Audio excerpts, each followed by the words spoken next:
Businesses all across the planet are looking to make connections with people. Well, guess what? Divine Connections magazine is helping businesses not only walk in their purpose and passions, but to get connected to their potential. That's right. You've got to connect to your potential, and you can make it happen now because it is time to know your worth. As you get connected to people all across the planet, Divine Connections magazine will make it happen. And get featured in the magazine today and get your copy now, because there's no other time than a divine time to get connected to Divine Connections magazine.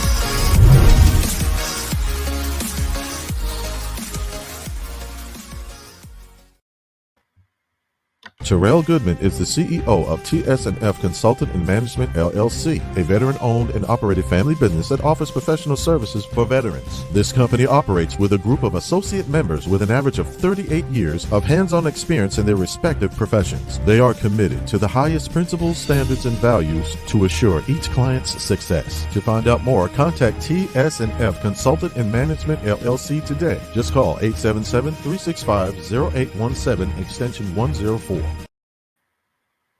Hello, this is gospel recording artist Johnny Ruffin Jr. from Lewiston, North Carolina, just letting you know that I have a Christmas CD out entitled White Christmas. Please go and download that CD on any digital media outlet. Also, I have some great gospel music that I have created throughout the years that will definitely be a blessing to you and your household. Thank you for your support. God bless. Well, great day, everyone. Welcome to Divine Connections. I am Deloris Williams, and here we share information about what is going on in the community. So Divine Connections magazine is a magazine that is faith-based and inspirational. Comes out quarterly in print as well as online. So if you have a business or a ministry or doing something great in the community, I would love for you to be a part. Again, it comes out quarterly. And if you're interested in advertising and sharing your information, your business, your church, your book, make sure you email me at divineconnectionsmagazine@gmail.com. So let's get into it. Welcome again. And how do you stay connected with Divine Connections? You will go to our website at divineconnectionsmagazine.com and then join our email list. There you will get information and updated information about events when people are interviewing, and then you can always go back and view it as well. And just the great things that we're doing here with Divine Connections. So go ahead and join the email list. Okay. Also, we are on Facebook at Divine Connections Marketing. So make sure you like that page. Also, follow us on Instagram at Divine Connections. That's Divine Connections, one word. And then you can subscribe to our YouTube channel, The Divine Connections. And also make sure you click the notification button as well to get notified when we are on. So I am grateful for the opportunity to share with you and to be here. So go ahead and connect. All right. So the magazine comes out quarterly, but the website link is divineconnectionsmagazine.com/subscriptions. That will take you right to the page where you can order the quarterly magazine that is out. We have different businesses, entrepreneurs, pastors, resources, connections, different things in the magazine. So you want to make sure you get a copy. We have digital as well as hard copy. Okay. And then you're going to get a couple of copies too for your family and friends, and share and spread the good news with us. All right.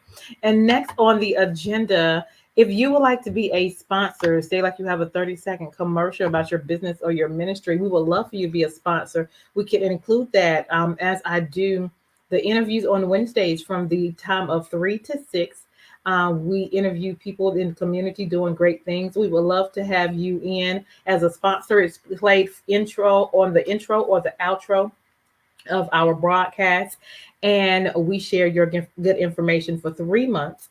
And so the more people see you, the more people will recognize your brand, know who you are, know what you do. So you want to get connected and allow people to find out who you are, because you are a problem to someone's solution. So I would love for you to be a part. For that, being a sponsor is $150, and that runs for 3 months. Okay. Awesome, awesome, awesome. Next on our agenda, if you would like to have a 30-second or 60-second commercial for your business, your ministry, your book, your gospel group, email me at divineconnectionsmagazine@gmail.com. That is one of the services that we love to provide for our customers. Okay. And so we want you to be out there with a cutting edge video, letting people know who you are and what you do. So make sure you email at divineconnectionsmagazine@gmail.com. All right. So next on the agenda, my book is out, you guys. The Key Connector: How to Build an Empire Helping People. And so I have been in Divine Connections for 12 years now. And there are some strategies of how I built relationships and built this empire. So the name of the book is The Key Connector: How to Build an Empire Helping People. I would love for you to get a copy, get a couple of copies, and spread the good news and allow people to find out how they can build their community. Okay. Awesome. Awesome. All right. So the last thing that I want to share with you, coming March 26th, which is my 12th magazine anniversary, I will be having my event in Haw River, North Carolina at Beyond Measure Ministries. That's really close to Burlington area. Okay.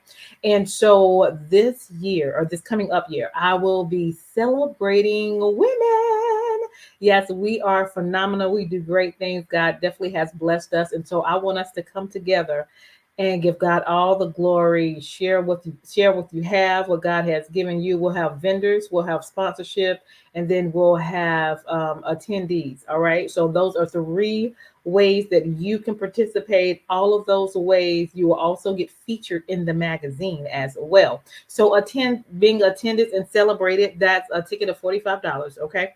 If you want to be a sponsor or you want to be a vendor, you can contact me and I will give you the price for that.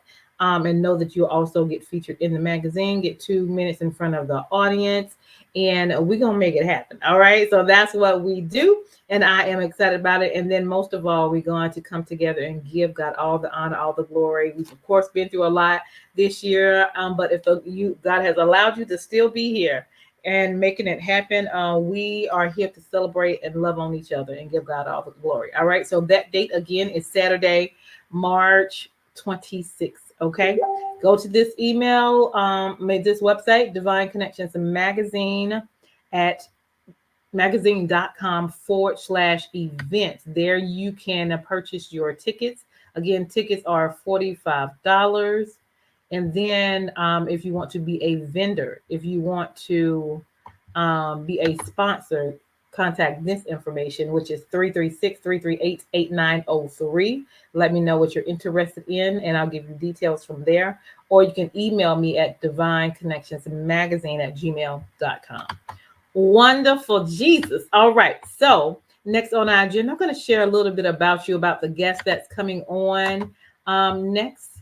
And he has some information that he will share with you. All right. So I think this is it. Okay. There we go. And all right. Really an honor for me to be here today to celebrate the book release of Bishop Daryl Anderson. Amen. No regrets. He's single and he's saved, and there are no regrets. He talks about his journey in his new book. I tell you what, please get the book. If you're single, get the book. If you are married and need to understand singles, get the book. If you're a counselor and want to be in a better place to counsel those who are single, I just ask that you get this book. It is truly an awesome testimony of his journey, and he also adds the word of God to it. And again, it's an honor for me to be here to celebrate with you, Bishop. Thank you for inviting me. Thank you for allowing me to publish this book. For those of you that don't know, Bishop Anderson won a contest. We had a Hold on.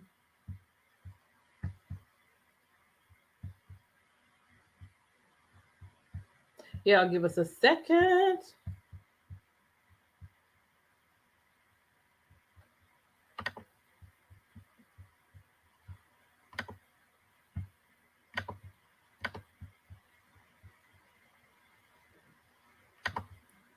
Okay, I'm not sure what happened and why it just stopped in the middle. Hold on. That's okay. That's okay. I'm here. Okay. I was like, what just happened? All right. So we have Bishop here himself. So he's going to share with us live. That's okay. It's live. That's okay. Yeah, we live. Who is and what he does. I'm not sure why that just stopped in the middle, but it's okay. That's what It's okay. No problem. Right. Wonderful. Well, welcome, Bishop Thank you. Daryl Anderson. Welcome, welcome, welcome. So tell the audience a little bit about yourself and where you're from. Okay. Again, my name is Daryl Anderson, Bishop Daryl Anderson. I'm originally from North Carolina, Durham, North Carolina, born in Durham, raised in Durham, went to Great Hillside High School. Good morning. my son, Okay. you know, acted as my personal. All right. Now wanted to come back on. Okay, go ahead. Yeah, went to Hillside High School, graduated from high school, attended A&T University, then went to North Carolina Central, so I was all over Durham. Yes. Got called into the ministry. God called me in the ministry. I was worked for IBM for some years. God called me, and I went full-time in ministry, and didn't grow up in the church, even though my grandmother lived 2 doors from the church. I didn't grow up from the church. She went to church. She was saved. I was the kind of person who would hit the streets, and God literally pulled me out the streets. I got saved in the streets. Okay. So was doing a little what young boys do, drugs, everything. And God called me, and I answered the call. I went to Texas, and then I came back to Atlanta, and I've been in Atlanta ever since, full-time ministry. I have, God gave me the ability to travel around the world. So a little young man from Durham, North Carolina, preached around the world, literally, from Italy to Africa to England. I was telling Miss Deloris, I'm an ambassador for the church in London now. It's amazing what God can do. That's right. It's surprising, and it was funny because I said, if there's really a God, you're going to have to show it to me. God, you're going to have to show me who you are. And he did it. And there's no regrets. I wrote the book, No Regrets. Went through a divorce yet while I was becoming a bishop. And that was uncommon in the church. But I hung in there anyway. That's right. And said, I'm not going to live a hypocritical life. If something's not working, then it's not working. When I was in the streets, I did what I did. So when I come to the church, I'm going to be truthful for what I did. So I learned everything I knew in the church, and really got hurt, went through the hurts of the church, went through the hurts of pastoring, went through the hurts of bishop, but I'm still here. And that's why I went, and God led me to write this book for those who got hurt in relationships in church. Is a lot of ministers, pastors, bishops. I don't want to say it right. You have to have on the show on Sunday morning, but then your house is not in order, or your wife is sitting out there all mad, and or the husband is sitting out there all mad. Right. And that I didn't have that kind of relationship when I was in the streets. So I knew I wasn't going to have that kind of relationship when I came to God. I came to God wanting to be honest, real, upfront, And I found out it helped people when Yeah. you are transparent in what you do and how you say things, and you never forget where you came from. That's right. And you never forget some of the things you did in life. I'm not saying go back and do them again, but you can't judge people. If God can save you or myself, he can save anybody and bring them out of where they at, from drugs to abusive relationship, from molestation to grief, to depression, suicide, all those things. And the sad thing about it is a lot of those us in the ministry who are going through those issues. Yes. And we'll quote scriptures and say all things that not let people know that we're going through it. So we're living double lives. So that's part of my story. I'm now working as a bereavement coordinator, as well as pastoring, as well as traveling. So I deal with hospice. God pushed me into hospice because I lost my mother in 2017 to Alzheimer. And then in 2020, I lost my only sister to ALS. So I saw her going from where she could walk, take care, very strong. All my women who was in my life were very strong Black women. Yeah. And so she went from walking, talking, singing in my choir, singing in the choir with me, to where she was in a wheelchair. And then she passed in 2020. So eventually I ended up into hospice. So I told the devil, I'm gonna keep coming at you as long as I can. So if I can help one person get through their grieving process, get through hospice, because I didn't know what hospice was until I went through those two situations. And now I go out and I tell people, especially Black people, about hospice, because it can help you with that as a caregiver, not only that patient, but as that caregiver. So that's my story. Awesome. No, you're fine. You are fine. So I wanted to go back. We're gonna get into hospice, but that's okay. I wanted to go back to how you lived and you was kind of in the streets and then you went to church. So what was your draw or your transition from the streets to the church? To be honest, following my ex-wife now to the church. She was kind of in the church. She didn't go that much, but she would go. And her mother was very strong in the church. And we started off as friends, so I would take her. Anyone your viewers might not know, but from Durham to Apex, North Carolina. Back then it was probably about 30, 40 minutes to get down Little Back Road. And I would take her from IBM, which was in Research Triangle Park, to her home. She would tell me, give me a ride home. And when I got home, when I would get to her house, I would feel like weights was on me, that somebody had dropped a ton of weights on me. And I would tell her, and she would tell her mother, and she said, tell that, back then I was younger, she said, tell that boy that that God is chasing him. I said, God chasing me. I said, well, I ain't running nowhere. I don't even like that. Comical. But so my ex-wife would go to church, and I would go in church and sit in the back of the church. I would go to church sometime, high off of marijuana, sit in the back of the church. And that thing I knew, I saw myself from the back of the church to the middle of the church, from the middle of the church to the front of the church. And then I saw myself up there preaching. And I know this some good stuff. I must be smoking. But it wasn't that. It was God calling me to ministry. And I came out, and then he took me, IBM transferred me at that time to Austin, Texas. And I announced my calling to 1,000 people. Had never preached a sermon for my life. And I stood up before over 1,000 people and told them that I've been called. And the pastor at the time said, well, you'll preach. Back then they used to call what they call trial sermons. So I had to get up and preach in a bunch of strangers, my first sermon. And I've been on, like the old people say, on the battlefield ever since. So what would you say to someone that's listening that may be on the edge? They know that, maybe they're supposed to be doing something else, or the street life is what it is, but Mhm. there's a pull on them, but they don't know how to reach out or kind of, tap into the one that's on the inside of them to shift. Right.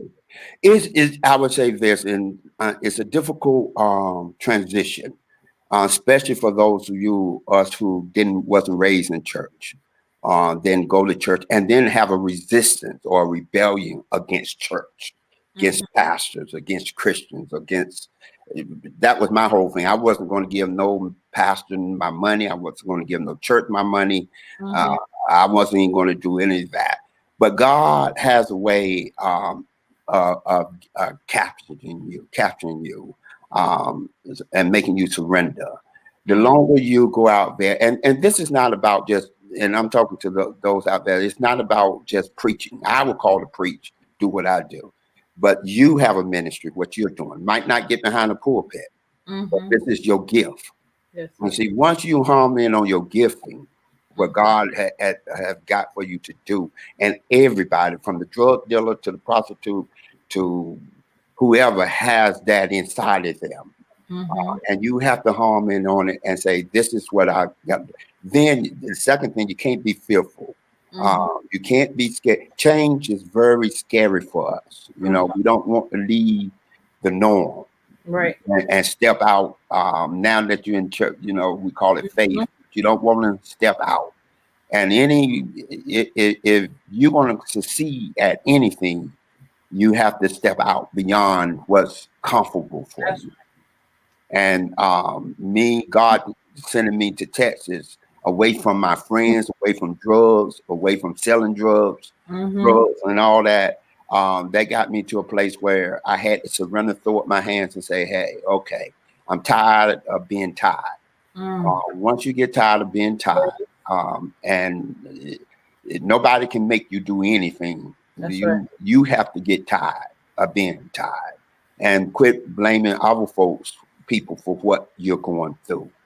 And start saying, "What am I do? What can I do to change this? How can I change this direction that I am?" And go for it. It's not about, like I said, it's not about preaching. It's not about being a Sunday school teacher. Then if you're going, find somebody who speaks into your spirit and not just speak to you, you know, speaks in you. It can be 100 people in that place, and you feel like, man, that person talking to me. And that's what happened with me. You know, it was like, oh, this, how you know this man? Yeah.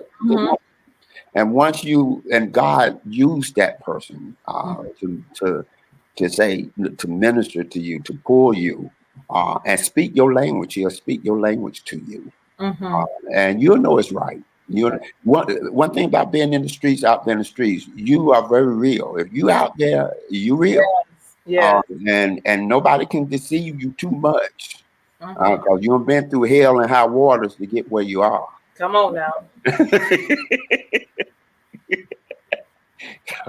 So they might see you on something like this, but when you can see the story that had come through to get here, that's what makes you anointed. That's where you get other words now, anointed and appointed and all that. That's what makes you anointed. That's what crushes you and get you where you are. The strength that you have. You never understand the strength you have until you've been crushed. Ooh, good stuff. And crushed by people who you love, not by your enemies. Yeah, and that leads me to the next thing I was going to talk about. You talked a little bit about church hurt. Let's talk about that. Okay. You invited me on here. Let's talk about that. Church hurt is real. And the sad thing about it, because we are all human, from the bishop to the one who cleans up the bathrooms, and I'm not putting in on, but we all human, and we all still growing. Yes. And sometimes we do things in the name of Jesus that really not in the name of Jesus. Well, if we put Jesus' name on it, we hope people will accept it more.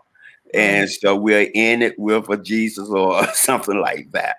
Not knowing that we're hurting people, that we're messing some folks up. And it have to be a point that as a especially as a pastor, and you have to get to a point you grow. Not grow just in church wise is as how many people I have, how many services I have, but grow in the word yourself as a pastor. That God, this is talking to me. This is I'm seeing something. I have to get my house right. I have to get my wife or my husband right.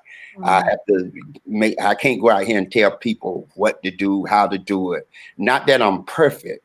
But then, but I want to be in a place where I feel comfortable with delivering what I'm saying, because not only am I doing it, it's been tried by me now, and I have went through this, and I understand that. I case in point, just because I don't know how many people you have listened to you. Case in point, when I first started pastoring, I used to literally, I would say, death. I would talk about death, and I would say, look. You're going to heaven, people going to heaven, and we can't cry all the time. You got to get over it. Okay, I lost my mother, my sister. So now that whole, I look back over 10, 15 years ago, how I used to preach and teach. It have changed dramatically now. Not the word itself, you still have to move through.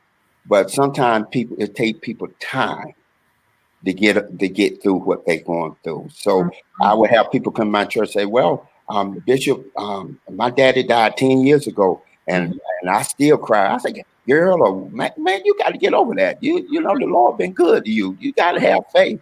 Now, no, because everybody take their time. That's right. And they grieve in their own way. That's right. And it can be something simple as a song that come on the radio that makes you cry or bring a tear. And people are going through depression. And they're sitting up in churches every Sunday, raising their hand, and the pastor or the assistant pastor or the board don't even know they're out there. That they're a step from suicide, one step from suicide, wanting to take their life, and they're coming to that church. But because the connection is not there, from the pulpit to the pew, come on, it messes. There's something right there, but keep going. It messes people up. So the church. After this post-pandemic, when God opening up the churches, pastors, bishops, and I include myself. So I'm not. We have to look at things different. When Moses, people don't realize Moses buried over 2 million people in that desert, and then he didn't get to go over into Jordan, cross over Jordan. Joshua had to take him over, but for those years, Moses was burying his friends. He had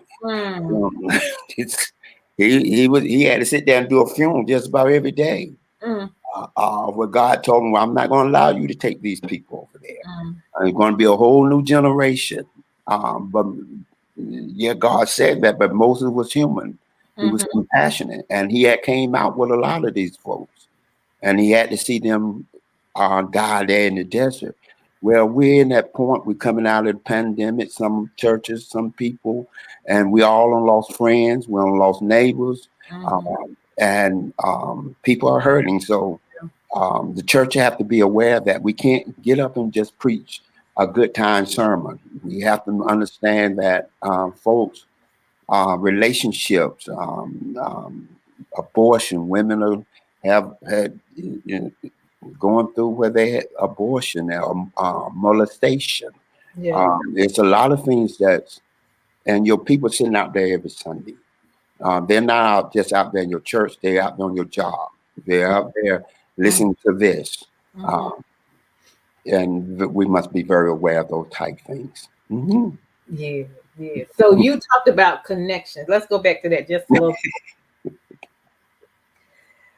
Say your statement again about the connections from the pulpit to The pews. Yeah, from the pulpit to the pews. The church has to be connected to the people. Is understanding how people are hurting. And the way my grandmother used to hurt is not the way that you or myself might be hurting now. And my grandmother didn't have social media. She brought a Bible to the church. That's good. A lot of even people older, middle age now bringing their telephone, their social computers and stuff to the church. The job market, the economy out there, these things, and yet when you got to be careful because you're asking people for tithes, you're asking them to give, you're asking them and all these things. I'm not saying, please, for pastors who might be listening, I'm not saying that tithes are not important. I won't even go down that line with y'all now. I'm just saying the people that you're dealing with, they're coming out of a desert situation, and it's been dry for a long time now. Jobs has been lost. Yeah. They have lost loved ones to whether the pandemic, to stage 4 colon cancer, to Alzheimer's, all those things. And now God is saying, let's cross over Jordan. And people, everybody say, okay, let's go now. It's time to inherit the land. And we should. It don't mean that the mental capacity of folks can handle everything that's out there. So we have to get them ready. And this, what you're doing, is a great platform to do something like that. Thank you so much. Thank you so much. So let's get in a little bit of what you talked about with hospice. I want to say benefits. I don't know if that's the right word, but It's okay. Just the service they provide. I before, especially in the Black community, and I'm part of this too, because before my mother went in, was diagnosed with Alzheimer's, nobody in my family ever had Alzheimer's, or to my knowledge, was diagnosed with Alzheimer's. I know she was a single mother, man, excellent mother, did what she did. We never wanted from nothing. I'm the oldest. She always taught me to take care of her, take care of the family. So that was always inputted in me to help her. So even before she began to pass, she set things in place. She would tell me, I'm losing my memory. This is what I need you to do. This is this. I'm like, oh, Mom. But anyway, as it went on, she got to a place I had to put her in what they call a memory care center place. That's different, and I didn't know all this. That's different from a rest home type facility, because memory care is that specifically they still can move around. The lady told me one day to move fast, said, Mr. Anderson, we need to we want to put your mama in on Alzheimer's. I mean, on hospice. And I said, oh no. I said, that's a death sentence. You're not going to kill my mama. That's my mama. She said, no, Mr. Anderson. She said, let me educate you a little bit about it. And so after she did, what really got me, and to be transparent with you, my sister at the time, she didn't believe my mother was that sick. And you're always going to have people in your family. And I hope I'm helping somebody, because when things happen, you have some step up to the plate, and some they're going to say, they're going to fight you on every end of the plate. And the ones you think gonna be there might not be there. And the ones that's there, and sometimes you might be the only one that's there. So I hope that's helping somebody. So you have, and you can get mad, argue. You're gonna go through an array of emotions. You're gonna call them the devil. You're gonna want to cuss them out. You're gonna want to throw things at them. Yeah, do all of that stuff. But anyway, the lady, what really got me is she said my mother at that time needed the pens, and I had never. I'm like, I'm a young man. I'm a man at the time, and the lady at the place said, Mr. Anderson, you need to get your mama some Depends. And I called my sister at the time; she was still living, and I said, you need to go get mom some Depends. She said, oh no, I ain't going to get her no Depends. And I'm like, how?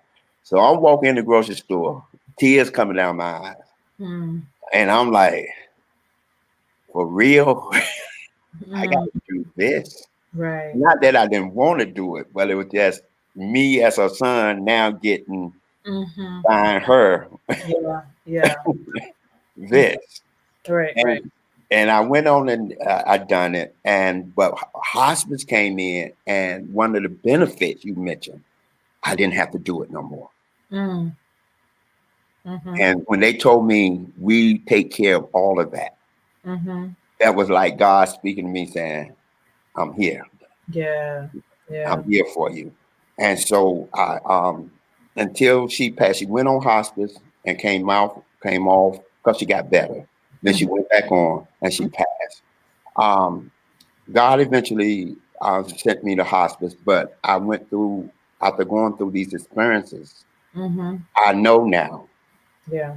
And see, I've been there almost 2 years now, so I understand it much better. And I try to educate churches and the Black community on hospice, because we think it was a death sentence, and it's really there to help bring comfort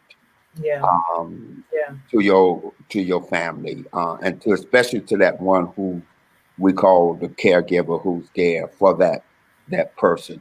And it not only help the patient, but it also help you. Yes.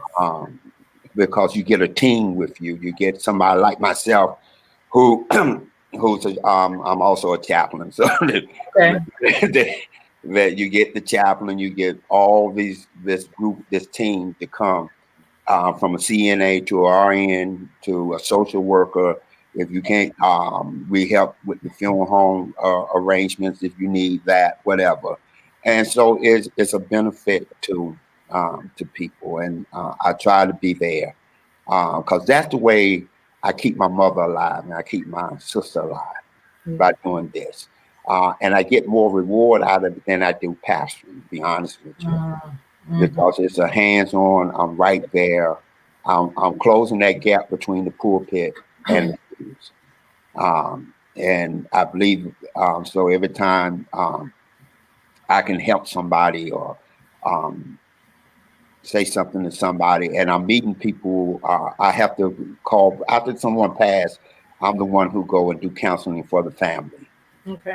So I'll call them, and like tomorrow, I'll be going to a funeral for someone I never met before. I just met them on the phone. They asked me to come to with Mr.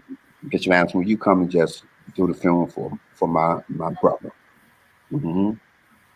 Awesome. I appreciate that information just because we need to know, I really don't like to think about death. I don't like to think about people getting older and one day going to be, I just try to, I don't want to hear it. You don't want to hear it, right.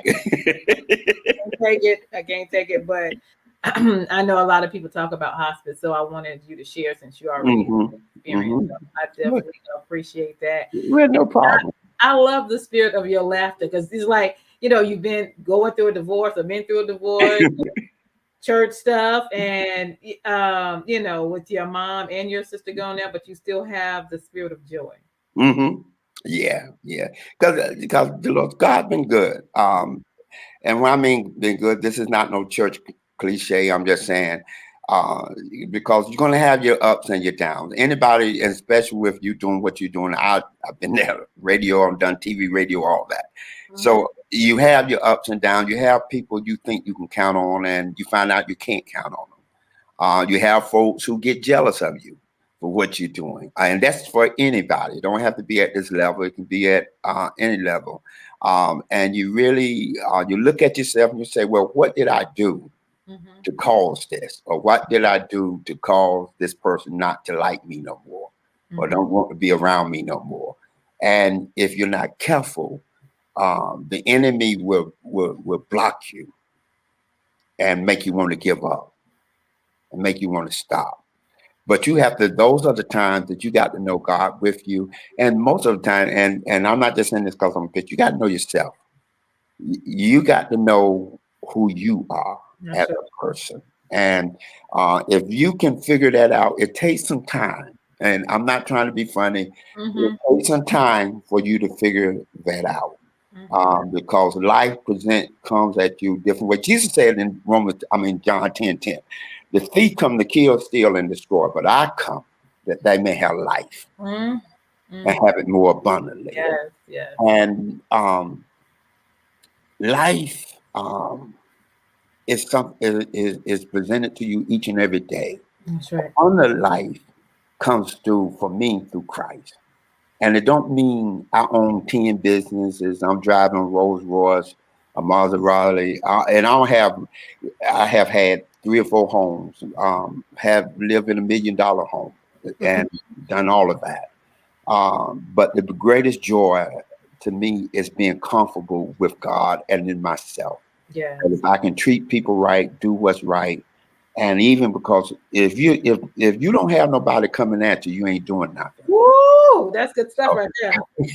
So if everybody around you love you and you the party person and bring all the alcohol to the party and all that, I test your friend, quit bringing the alcohol and see how many times you get invited.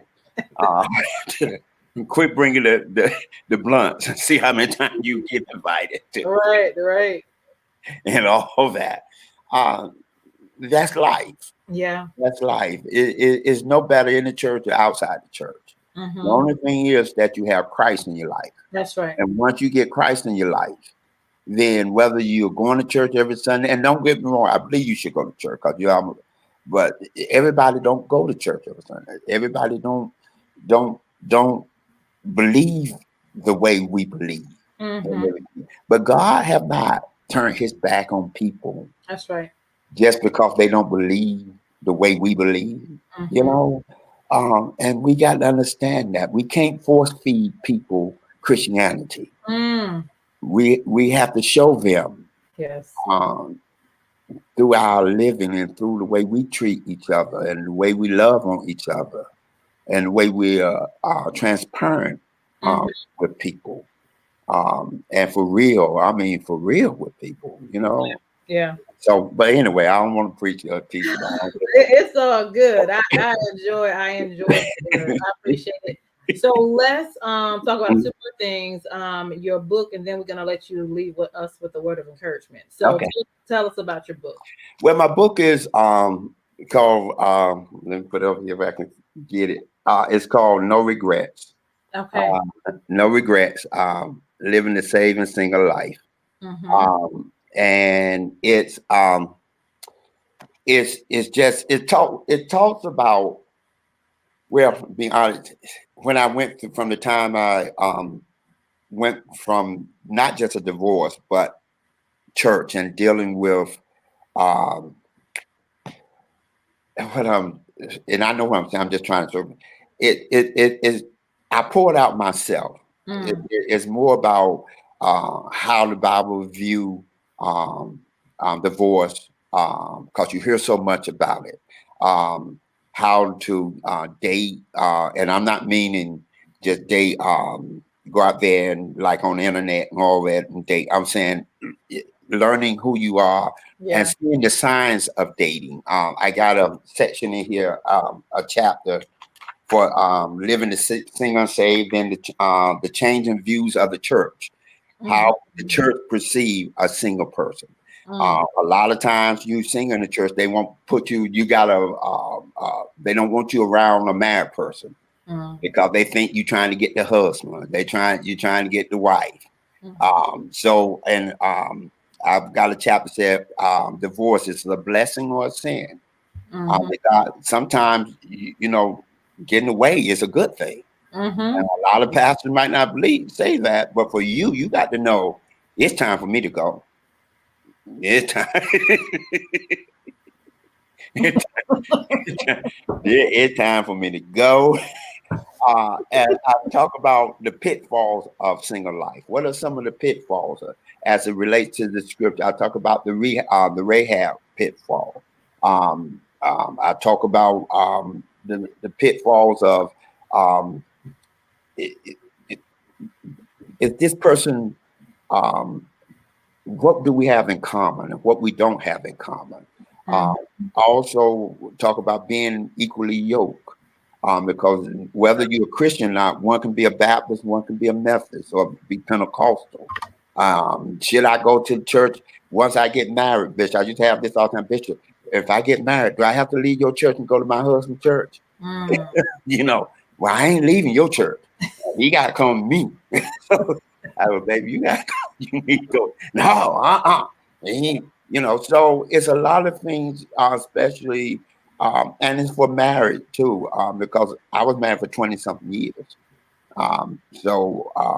It's a lot of things that I had to detox from Mm. before I got into a relationship. I tell women a lot of times that women will go and talk to other women Mm-hmm. about their feelings, especially after they go on, if they're in a relationship, after they come out of a relationship. We as men, we find another relationship. Mm. And we bring those same problems That's good stuff. Mm-hmm. that we had in that old relationship to the new relationship. So Mm-hmm. the woman began to say, well, what did I do to deserve this? Mm-hmm. No, I'm really taking out on you what I should have dealt with back then, because even though I'm seeing signs in you. Well, it ain't so much you doing anything. He just haven't got over. He haven't talked about it. Ooh. He haven't gave himself time to see who he is, what he want to do. Why you want to get on a bus with a man who's driving and he don't know where he's going? So you got to ask yourself, where are you going? What's your vision? What have God said to you before we get married? What have God said to you? Come on, sir. About what you need to be doing? Mm-hmm. And then he need to be able to help you bloom into what you want to become. He sees that he's the priest of your life now. He's the priest of the house. So he should see the things in the house that need to be watered and need to be loved and all that. So that's what I learned. And everything I tell people all the time, going through a divorce, it wasn't all my wife's fault. It was some things I should have. I had no guidance in pastoring because I told you I didn't grow up in church. Right. I didn't have no guidance in pastoring and being a husband. Mm-hmm. So I thought, this is what I need to be doing. This is what I have to do. But I never really took into consideration how this was affecting my family. That's good. How it was affecting my wife, at the time. That's with any business. That's with what you're doing. How is this what I'm doing going to affect my relationship? I have to take time for my family. I have to take time for myself. Mm-hmm. For sure. And all that. So, so this is my book. You can order. It's on Amazon also. So okay. It's on Amazon, so you can order it. Get it, or you can call me, and I got a couple here, so that I like to send to you. Okay, awesome. Share your contact information. So if anybody, all the things that he talked about a lot of good things. We need to get in contact with you and ask questions or touch bases. Give them information on how they can find you. Yeah, it's on screen. It's Pastor D, Pastor D Anderson at yahoo.com. And I'm also do Facebook Live, Bishop Daryl Anderson. In fact, I do Wednesday night and at 7 Facebook, and I do my Sunday morning at 11. Okay. And then I do different events like this as well. And then you can call me at 770-891-1338 if you want to get in contact with me. And we'd be happy to talk to you or see what we can come up with. And I do appreciate you, madam, Yes. And I just want to say, may God bless what you're doing. May He shine on you and just open up more and more doors for your ministry. I receive it. Thank you, sir. Mhm. I appreciate it. So let's end with a word of encouragement. Okay. Let me say this. If I could talk to, say something to your audience today, um, thank you, Holy Spirit. Mm. I haven't said anything preaching, but I say this. In the book of Genesis, the Bible, God put Adam there. He put Eve, and before he brought both of them together, he literally uh, had provision for them. The Bible talks about that before Adam, that the dew would come and water the ground. God literally did make Adam so that man can work, till the ground, and all that. But I want to say, because what really sticking with me for y'all tonight, for somebody, I don't know who I'm talking to, Yes, sir. he put there in the midst of the garden a tree. And he told Adam, he said, look, boy, you can have everything around here, but this tree right here, I don't want you to touch. And the day you touch or get it, you're going to truly die. I say that because it seems we got to understand this was before sin entered, because Adam hadn't eaten of the tree yet. So Adam had the conscious enough to say, I want to or I don't want to. He gave him that choice. But here's what God did that's really profound. He allowed Adam to walk by every day and look at it. Adam saw how good the fruit looked. He woke up in the morning, smelled the fruit coming from the tree. And every day he would walk by that tree and he would remember what God said. Don't touch. Don't touch. And I'm going to say this because I want to put it here, that even though Eve ate, sin didn't come in through her. He told Adam not to eat. And my thing is, be careful, everyone, because each day God puts something in your life that He tell you don't touch. It look good. It smell good. It might be a nice looking man, a nice looking woman. It could be a business that might you think going to take off. But He say, don't touch. And it's not to tempt you. It's just to show your obedience to Him. And you got to figure out every single month, year, day, what is it that God telling me not to touch? How you know, Bishop? Because sometimes when you do touch, you'll say to yourself, I should have left that alone. God told me, or something told me not to do that. If you can catch hold of that, you go a long way. God bless you. Thank you, Bishop. You're welcome. I appreciate you. You're welcome. Y'all stay Appreciate you, young lady. Oh. Durham might, even though you can go to Hillside, I appreciate you. Absolutely, absolutely. But we on one accord now. We in the kingdom. So now look, we in the kingdom. Okay. We're in the kingdom now. To God be the glory. Look, I appreciate your time and your appreciation, your words of wisdom. Thank you. Thank you. And your transparency. Well, thank you. Thank you for inviting me. I do not take it lightly. I really appreciate what you allowed me to come and be so privileged to be on your platform with such a beautiful, pretty young lady. God bless you. Thank you, sir. I appreciate you. You guys, that was good. The day was just a good day. Y'all make sure you like and share this broadcast the things that he said, I know more people need to hear about it. So if you don't mind, please just like and share this broadcast. We are grateful. I'm grateful that God has given me this platform to allow us to share the goodness of Jesus, because that's what it's all about. And that we are humans and that we have journeys and we go through things in life. But at the end and the beginning of the day, God is still God, and he sits on the throne, and he is with you. And so we're going to go through our experience and our trials and our tribulations, but know that God is with you. Amen. So thank you, Bishop, for coming. Thank you. You are very welcome. So hold tight.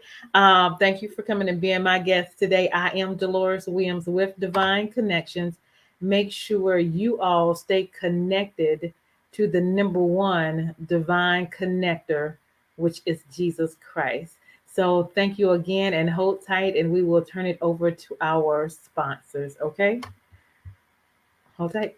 Terrell Goodman is the CEO of TS&F Consultant and Management LLC, a veteran-owned and operated family business that offers professional services for veterans. This company operates with a group of associate members with an average of 38 years of hands-on experience in their respective professions. They are committed to the highest principles, standards, and values to assure each client's success. To find out more, contact TS&F Consultant and Management LLC today. Just call 877-365-0817, extension 104. Hey, we've got exciting news from Divine Connections Marketing Services. Now you can create your own custom video commercial for your business or organization. It's time for you to win. Your product or service is someone's solution. So get the attention of your potential customers now. Choose from a 30 or 60-second commercial today. Just email us at divineconnectionsmagazine@gmail.com and we can get started. Connect today and let's get started making your custom video commercial now. Divine Connections Magazine. Get major exposure for your business. Is someone looking for your service? Do you need networking? Are you a gospel artist or a ministry? Do you have a major event that you want to promote? Divine Connections Magazine has the solution for you. We can distribute to residents, businesses, churches, and online. Don't miss this opportunity to expand your marketing locally and around the world. Find out more about us at divineconnectionsmagazine.com. Get your spot in the next issue of Divine Connections Magazine by emailing us for details at divineconnectionsmagazine@gmail.com. Make sure to like us on Facebook at Divine Connections Marketing. Follow us on Instagram at Divine Connections. Let's get it started now.